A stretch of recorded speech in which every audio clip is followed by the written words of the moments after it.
शहर करेली के दक्षिण में आम गांव के पास गोबर गांव के मान सिंह हैं, मान ले ओ विश्वास।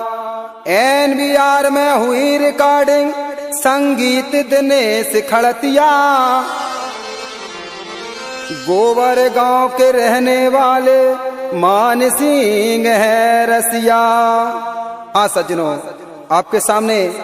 एक हास्य राही पेश करता हूँ। गोबर गांव बारी के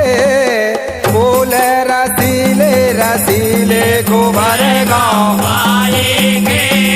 बोले रसीले रसीले, गोबर गांव बारी के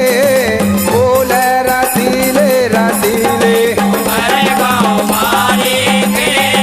बोले रसीले रसीले, रसीले रसीले रसीले रसीले रसीले, गोबर गांव बारी के बोले रसीले रसीले, गोबर गांव बारी के बोले रसीले रसीले, गोबर गांव बारी के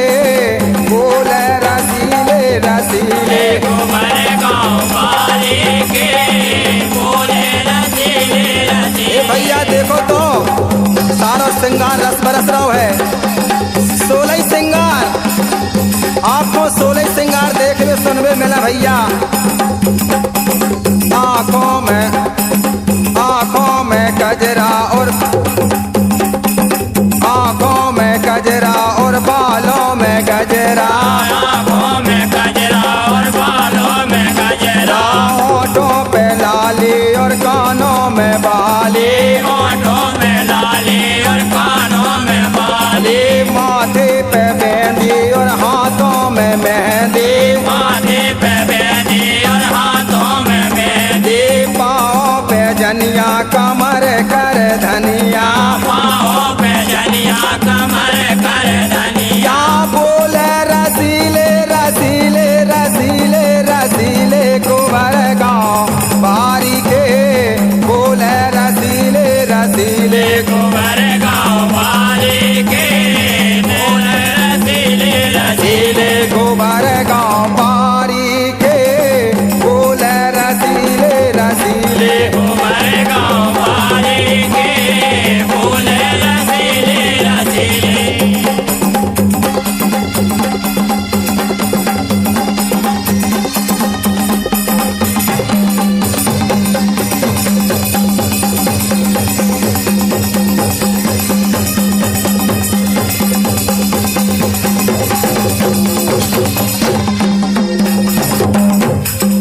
दिन मुखों मिली अकेली, एक दिन मुखों मिली अकेली, बादन तो बाजार करेली, बादन तो बाजार करेली, ले रही 10 के 2 अनार, ले रही 10 के 2 अनार, पीछे लगे हैं 6 लाचार, पीछे लगे हैं 6 लाचार, बोल रसीले रसीले रसीले रसीले गोबर गाँव बारी के, बोल रसीले रसीले गोबर गाँव वाली के, बोले रसीले रसीले, गोबर गाँव बारी के, बोल रसीले रसीले गोबर गाँव वाली के, बोले रसीले रसीले, गोबर गाँव बारी के, बोल रसीले रसीले गोबर गाँव वाली के, बोले रसीले रसीले।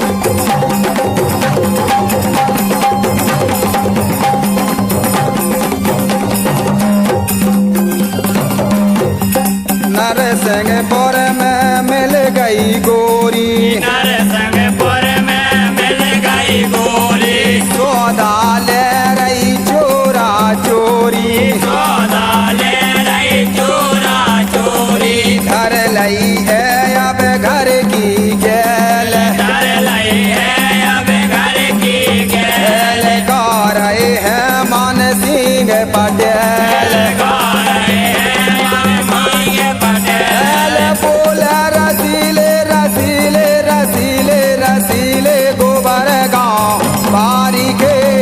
बोल रसीले रसीले गोबर गाँव वाली के, बोले रसीले रसीले, गोबर गाँव बारी के, बोल रसीले रसीले गोबर गाँव वाली के, बोले रसीले रसीले, गोबर गाँव बारी के, बोल रसीले रसीले गोबर गाँव वाली के, बोले रसीले रसीले, गोबर के, बोल रसीले रसीले